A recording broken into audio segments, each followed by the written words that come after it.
Olá, gente. O meu nome é Tatiana, eu sou cientista de dados aqui no Nubank e sou estatística, sou formada em estatística, mestrado em estatística, tudo em estatística. E o meu hobby é fazer arte digital, mais especificamente arte generativa. E, por isso, vai ser uma apresentação assim mais artística, sobre coisas assim mais divertidas, um pouquinho menos trabalho. E eu vou falar sobre transferência de estilo, que basicamente é essa magia aqui, em que você pega uma foto e pega um quadro ou alguma coisa e faz uma mistura dos dois. Então, a agenda hoje, assim, eu vou falar um pouquinho sobre aprendizado por transferência, sobre redes neurais convolucionais, e um exemplo assim, prático, e sobre o que é transferência de estilo, como funciona, etc. Então, a gente começa com o aprendizado por transferência. E a ideia geral é a seguinte: a gente tem um certo problema que a gente resolve e a gente adquire um conhecimento no processo da solução do problema. E a gente quer usar esse conhecimento para resolver algum outro problema, um pouquinho diferente, mas que talvez ainda se aplique. Por exemplo, a gente assim, na vida real, a gente faz isso o tempo todo. Se você aprende a escrever em português, depois, quando você aprende a escrever em inglês, você não aprende tudo do zero. Você já sabe como desenhar as letrinhas, como escrever mais ou menos. Você já reutiliza uma parte do conhecimento que você adquiriu aprendendo a escrever em português. A mesma coisa, por exemplo, aprender a dirigir. Se você aprende a dirigir um determinado modelo de carro, depois, você, quando for dirigir um outro carro, você reutiliza aquele conhecimento. E a motivação disso em machine learning é que os modelos normalmente utilizam uma quantidade muito grande de dados e você precisa de muito poder computacional, muito tempo para treinar esses modelos. Por exemplo, pensando no problema de...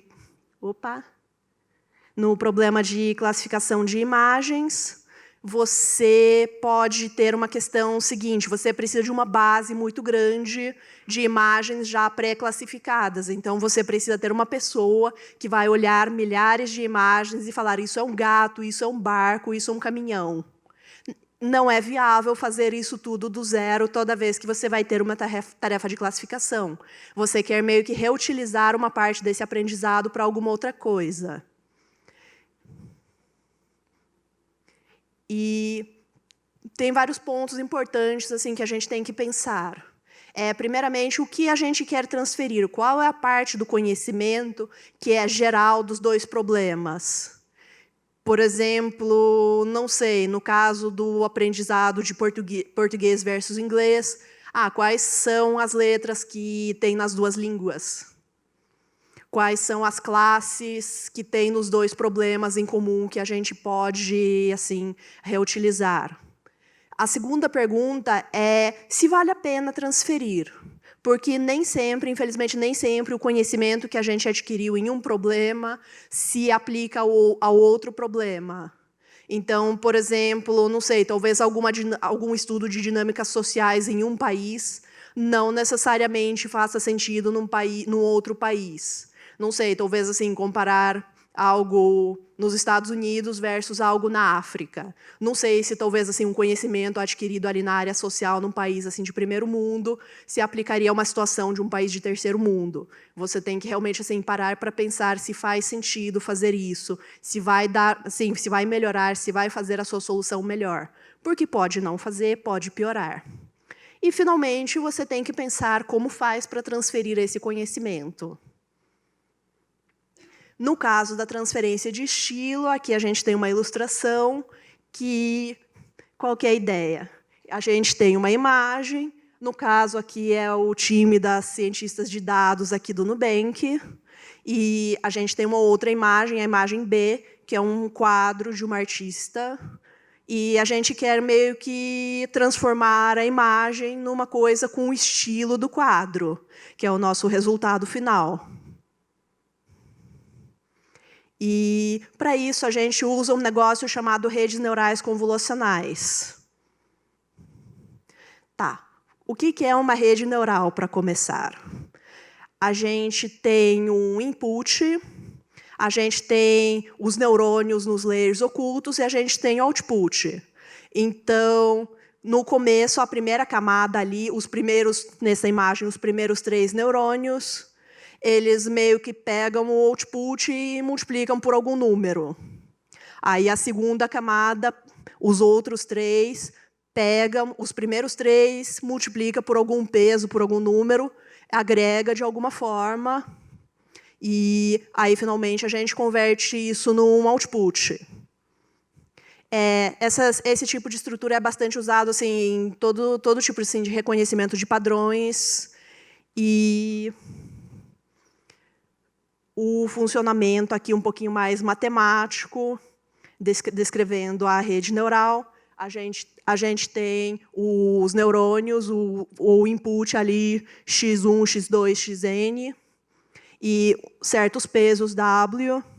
Então, por exemplo, assim, a gente multiplica o x pelos pesos, soma tudo, e aí aplica alguma função, que se chama função de ativação, e obtemos o nosso resultado ali para aplicar a próxima camada. E, no caso de aprendizado, a gente define uma certa função de perda para a nossa rede neural. Pode ser uma perda quadrática, pode ser um log loss, pode ser alguma coisa totalmente esotérica que você decidiu inventar ali, que por alguma razão vale a pena. E você atualiza os pesos da rede para minimizar essa perda iterativamente, num processo que se chama backpropagation. E, no caso, vamos lá, redes neurais convolucionais, que é justamente o que a gente vai usar. A gente vai usar uma rede pronta, e essas redes elas são criadas para classificação de imagens. Então, a gente pode pensar, opa, classificação de imagens, identificação de padrões, faz sentido usar no nosso problema, porque vai ver que ela consegue meio que identificar as coisas que a gente quer e misturar. E são modelos, assim, tem alguns modelos que são mais interpretáveis do que os outros, mas, de modo geral, são todos assim, com bastante interpretabilidade, por mais que seja um modelo black box. E o modelo convolucional consiste de um empilhamento de camadas e filtros, que cada nível meio que se especializa na detecção de um determinado tipo de padrões. Um tipo de camada que deu nome à rede neural convolucional é a convolução. Então, a gente meio que varre, por exemplo, uma imagem. Então, o quadrado azul ali são os pixels da imagem. Cada pixel tem algum valor. A gente varre ele de quadradinho em quadradinho e aplica ali alguma função, por exemplo, uma soma ou uma soma ponderada, e vai agregando numa segunda matriz. Basicamente, talvez aqui um exemplo mais numérico, a gente pega um quadrado ali do input, multiplica pelo kernel, e ele se transforma numa célula só da versão convolucionada da rede. Aqui é um exemplo desse tipo de filtro. A gente pega um desses filtros, é um kernel bem conhecido, que é o kernel de Sobel, que é usado para detecção de bordas. Então, por exemplo, tem a imagem da menina ali, aí a gente aplica esse filtro sobre a imagem, andando de pixel em pixel ali, pegando os 9 pixels em torno da célula, aí pega o do lado, também pega os 9, e aplica essa ponderação, e a imagem da direita é o valor dessa convolução. Então, você vê que quando é uma coisa uniforme, ele fica preto. Não tem borda, não tem diferença, não tem nada. Agora, quando você tem uma borda horizontal ou mais ou menos horizontal, ele fica branco ali. Ele atinge o seu valor máximo nas bordinhas. No caso da rede neural, a gente não usa esses kerneys prontos, a gente deixa a própria rede aprender eles de acordo com o problema. Um outro tipo de camada que é usado nesse tipo de rede neural é o max pooling, que agrega uma camada em uma camada, por exemplo, 2 vezes menor, aqui no caso. Então, ele pega bloquinhos 2 por 2 e aplica o máximo. Então, por exemplo, no bloquinho vermelho, ali a gente tem 12, 20, 4 e 11.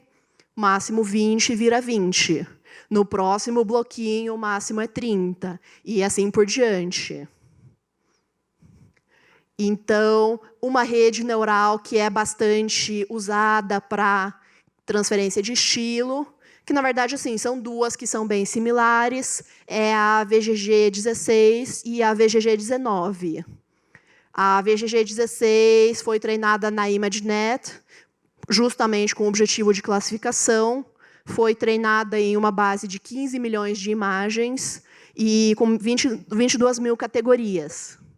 E aí você já percebe qual o ponto de usar isso, porque é uma coisa muito difícil de fazer, de você ter uma base de 15 milhões de imagens pré-classificadas e com várias categorias e tudo, e depois treinar uma rede neural sobre todo esse montante de dados. É uma coisa que definitivamente não teria como, por exemplo, fazer em casa.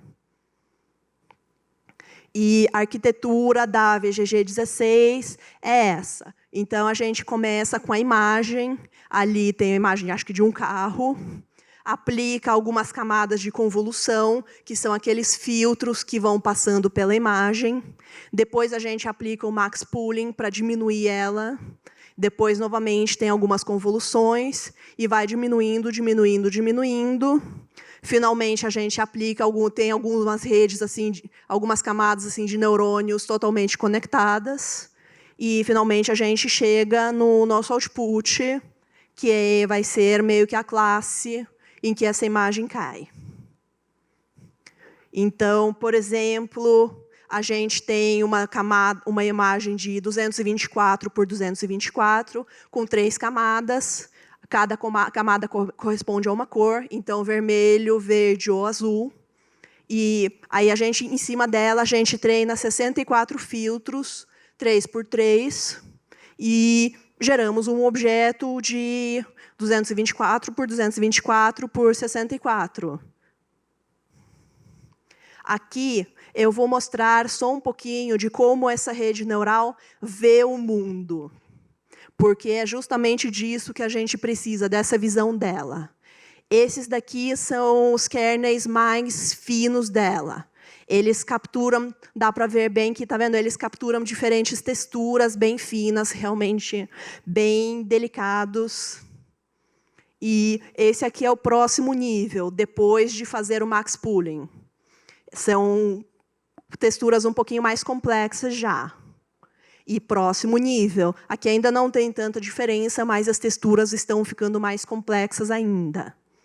E próximo nível, que aí já dá para perceber umas texturas bem mais sofisticadas, bem mais detalhadas, talvez assim, já tentar identificar alguma coisa real com a qual elas podem ter alguma correspondência.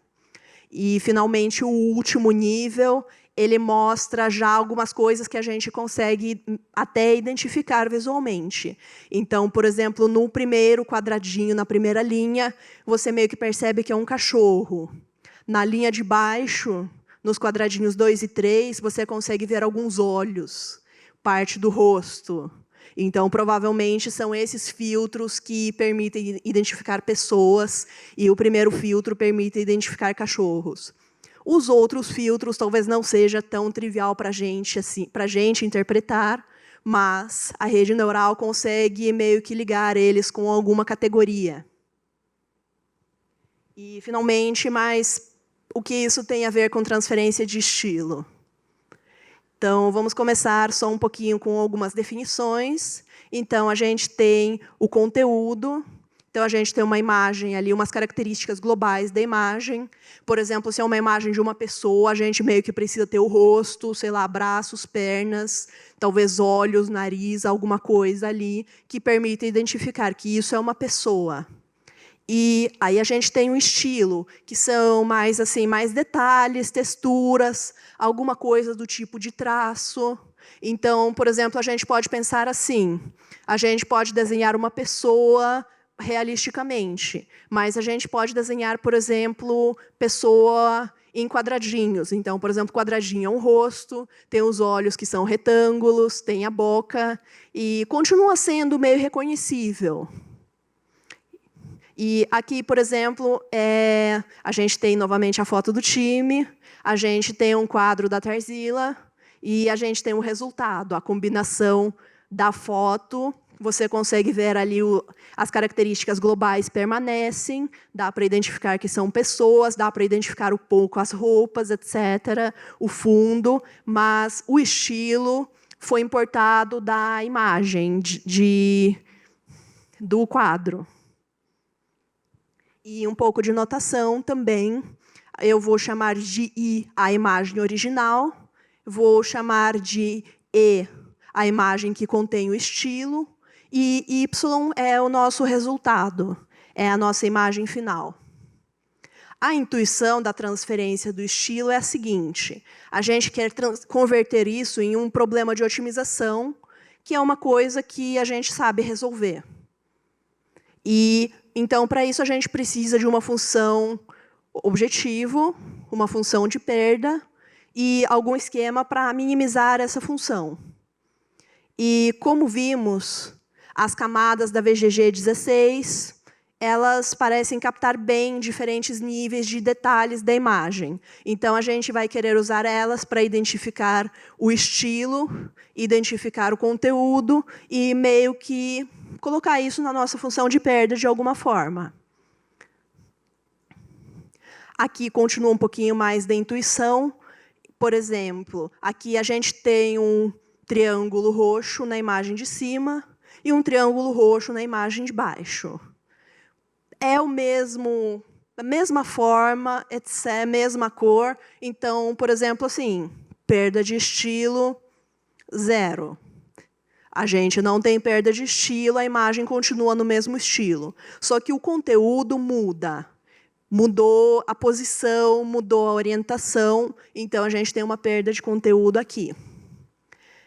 Agora, aqui, por exemplo, o triângulo permanece. A gente não tem perda de conteúdo, mas a gente tem perda de estilo porque o triângulo mudou de estilo, está diferente.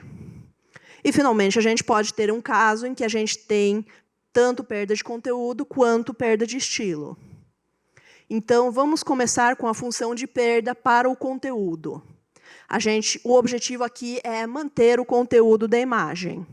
Então, pensando assim logicamente, a gente quer que a distância entre o conteúdo da nossa imagem original e da nossa imagem final seja pequena, que o conteúdo seja próximo entre as duas. E então, a ideia é aplicar uma camada C, que provavelmente vai ser uma das camadas finais ali da rede neural, aquelas camadas que identificam padrões mais globais, nas duas imagens, e ver a diferença. Então, aqui a gente tem uma coisa bem simples, a gente pode simplesmente minimizar essa diferença. Aqui é um exemplo de uma imagem e o conteúdo. Então, à direita, a gente tem uma foto, a foto original, e à esquerda, meio que algumas coisas mais assim simplificadas, reduzidas, que dão uma ideia do que poderia ser o conteúdo dessa imagem.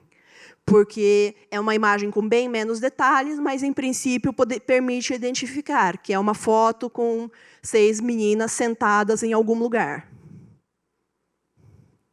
E a nossa função de perda de conteúdo, então, só para colocar isso na linguagem matemática, a gente tem a nossa matriz das features da imagem original para essa camada C que a gente fixou, e a gente tem uma matriz das features da nossa imagem final, e a gente tem essa diferença quadrática.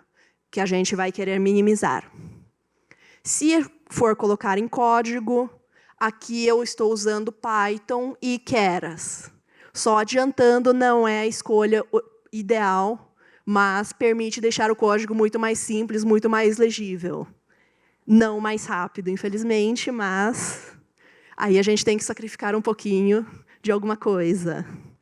É realmente assim, o quadrado da diferença, soma tudo, multiplica por meio. Aliás, esse meio dá para tirar e usar como peso depois, para não ter que fazer essa multiplicação o tempo todo. Agora, começa a parte mais complicada, que é o estilo. O conteúdo é mais fácil de definir, é mais fácil de entender, inclusive, assim, para a gente, assim, do ponto de vista humano. Estilo é um pouquinho mais difícil. O que caracteriza uma imagem? O que torna uma imagem especial? E, por exemplo, aqui é um caso em que a gente pegou uma imagem com ruído aleatório, e aplicou o estilo de uma imagem nela. Você vê que assim, realmente não tem muito conteúdo, é uma coisa meio aleatória, mas, de certa forma, preservou uma parte do estilo.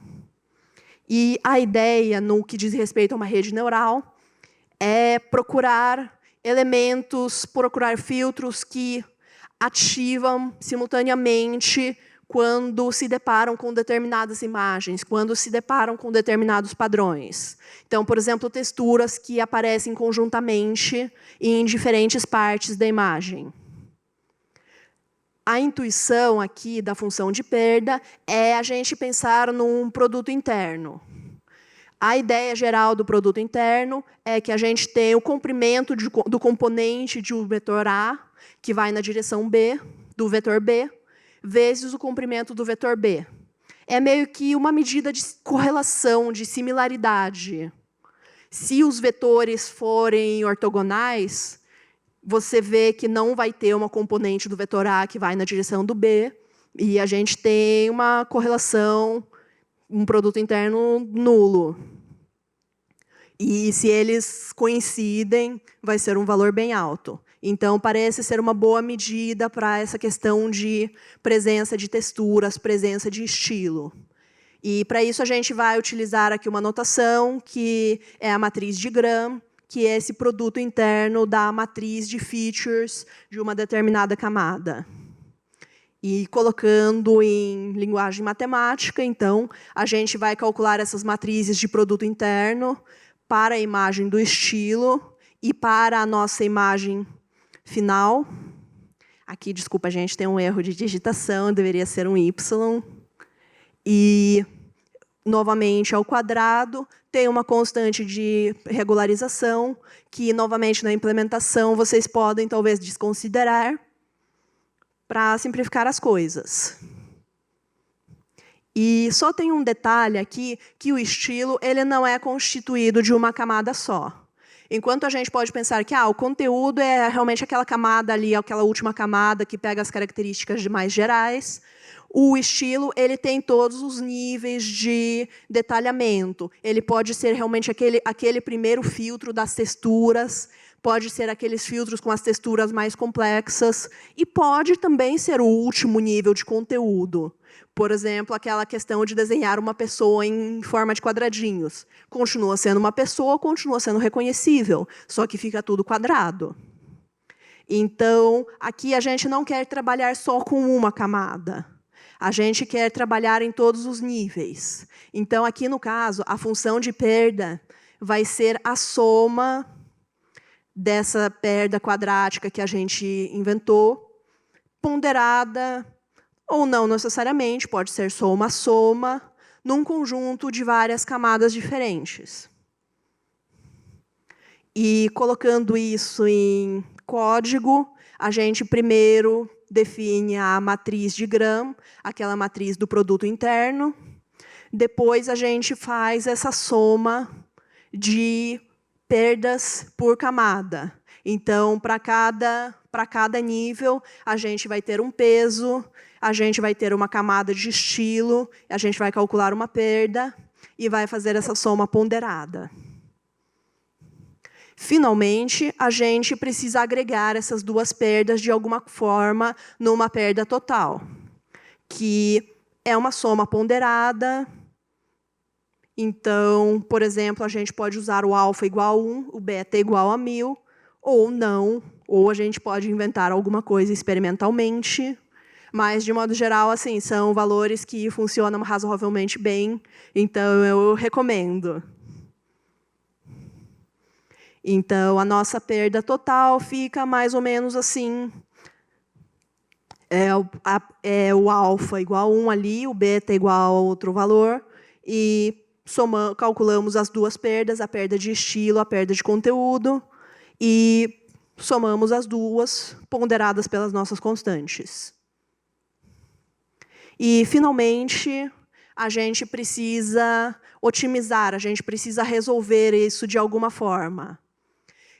Observe que, na transferência de estilo, a gente não atualiza os pesos. A gente pegou os pesos da VGG do jeito que eles são. A gente não quer mudar eles. A gente só usa eles para identificar detalhes de estilo, detalhes de conteúdo e pronto. O que a gente vai otimizar é a imagem final para minimizar essa perda. E, para isso, a gente usa o método do gradiente descendente e algum otimizador de nossa preferência. Então, por exemplo, no caso do cálculo, a gente tem uma função aqui que calcula a perda, a gente tem uma função que fornece o gradiente, e, finalmente, eu usei um otimizador padrão aqui, mas não necessariamente precisa ser isso, tem soluções melhores e, principalmente, mais rápidas. E os resultados... Assim, os resultados, tem casos em que o resultado é legal. Tem casos em que o resultado não funciona. Por exemplo, aqui a gente tem duas imagens que mais ou menos deram certo, mas a imagem do meio, ali embaixo, perdeu o conteúdo totalmente. E aqui mais alguns resultados. E, realmente, assim, depende muito da experimentação, da escolha das imagens. E, por exemplo, assim, na hora de fazer a apresentação, como de propósito, não sei se vocês repararam que todos os cabeçalhos dos capítulos, a primeira imagem é uma imagem de transferência de estilo. E, no caso, realmente foi bem difícil, porque, subitamente, eu não estava conseguindo achar nada legal. Subitamente, todas as coisas que eu fazia davam errado, perdiam totalmente conteúdo ou ficavam inteiramente sem graça. E os próximos passos, a partir disso, por exemplo, usar diferentes camadas para estilo, para conteúdo, alterar os pesos que são dados para cada coisa. Você também consegue aplicar mais de um estilo na mesma imagem, porque você pode colocar mais uma função de perda de estilo, afinal das contas, é só uma somatória ali. Você pode também usar funções que removem ruído, de alguma forma, para deixar um resultado mais suave, mais bonito.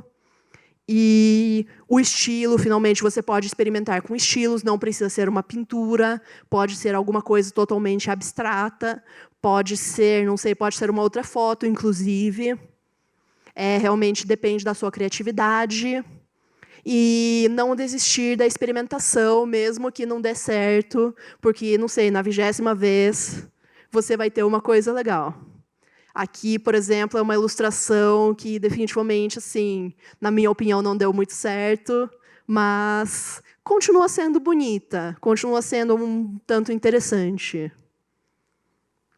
E aqui uma lista contendo algumas obras de arte que a gente usou na apresentação, e algumas são mais famosas, tipo a da Tarsila, outras são de pessoas meio aleatórias da internet, não tão conhecidas assim.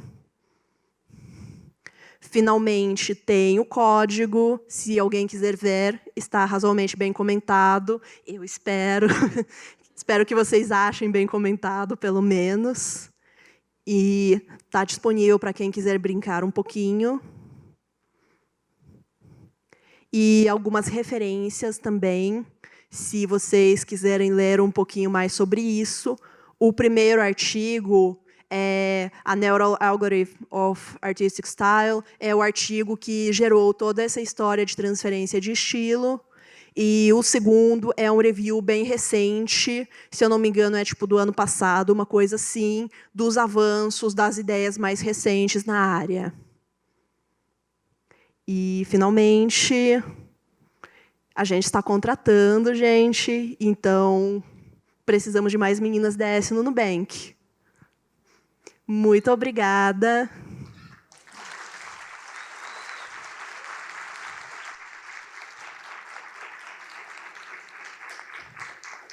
A gente tem algumas perguntas aqui. Gente, desculpa a minha voz, eu estou assim, em processo que ela está acabando, mas espero que vocês consigam me entender. Eu vou fazer algumas, não sei se todas a gente vai conseguir responder, mas se não, a gente tenta depois no Happy Hour eles trocar uma ideia. Tu já viu algum estudo de rede neural convolucional sendo usado em outra aplicação que não imagens?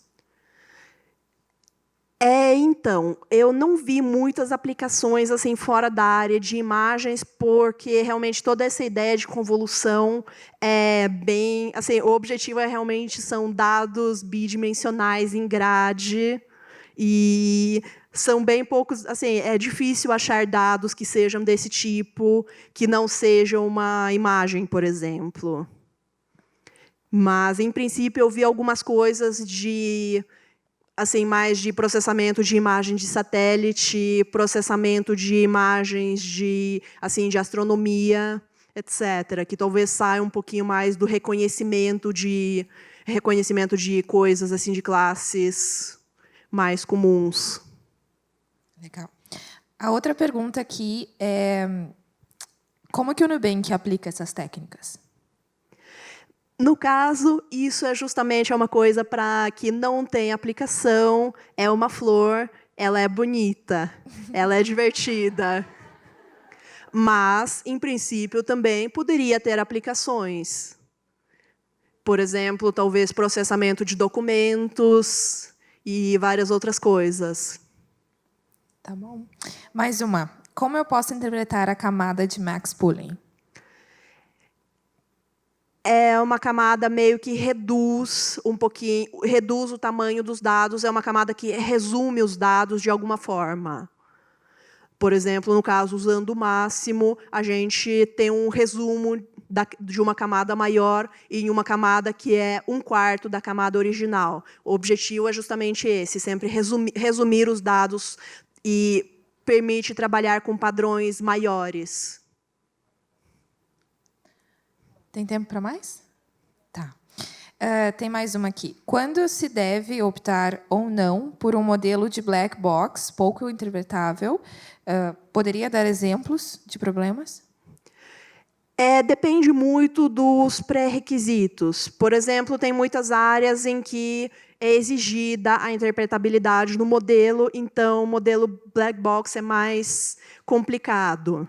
Agora, tem em áreas em que o modelo black box, em que você não precisa realmente assim interpretar, falar eu tomei essa decisão porque X, Y e Z, modelos black box podem ser excelentes. Por exemplo, na minha tese de mestrado, eu trabalhei com sistemas de recomendação por fatoração de matrizes, e o método tradicional é uma multiplicação, ali é um produto interno e resultado, pronto. É super interpretável. Só que, se você fizer a mesma coisa, modelo black box, você tem um resultado, em alguns casos, tipo até 10% melhor, 15% melhor, e tem um benefício muito grande nisso. É uma melhora do desempenho. Porque, por exemplo, se você pensar, a rede neural ela poderia emular uma regressão linear. É só ter uma camada de neurônios ali com algumas restrições e pronto. Você tem uma regressão linear. Só que com várias camadas, elas permitem uma função muito mais flexível, interações muito mais complexas, e o seu resultado pode ser melhor. Então, é meio que nesse sentido. Se você não precisa da interpretabilidade, o modelo black box pode ser uma alternativa excelente. Legal. A última, então. Como é selecionada a quantidade de filtros aplicados nas redes? É bem complicado, porque acaba sendo uma coisa meio experimental. Por exemplo, quando treinam uma rede neural para reconhecimento de imagens, você meio que faz alguns testes primeiro, vendo que seria uma coisa... Assim, é um trade-off entre tempo de treinamento e qualidade. Você também procura uma coisa que não dê overfit, porque se você colocar filtros demais, isso pode acontecer, então tem que ter um critério também disso, de comparação, por exemplo, de validação em um holdout fora da sua amostra. E, finalmente, no caso da transferência de estilo, você experimenta. Não tem, infelizmente, assim, tanto na criação de uma rede neural quanto em gambiarras variadas, você não tem uma regra clara. Realmente assim, experimentar vários modelos, ter algum conjunto para validação dos seus resultados, e é realmente um pouquinho bem complicado, para falar a verdade. Tá, a produção me autorizou a fazer mais uma, então vou fazer mais uma. Se os pesos da rede de transferência de estilo não são atualizados, você, então, no fundo, está distorcendo o input? Você está pegando o seu output e forçando ele para ficar parecido com o seu input de alguma forma e forçando ele para ser parecido com o seu estilo de alguma forma. Você está meio que distorcendo o seu output continuamente até ele ficar parecido com a imagem original, com o input, e ficar parecido com a imagem de estilo, simultaneamente, de alguma forma que você estabelece pelas funções de perda. É isso. Valeu, obrigada.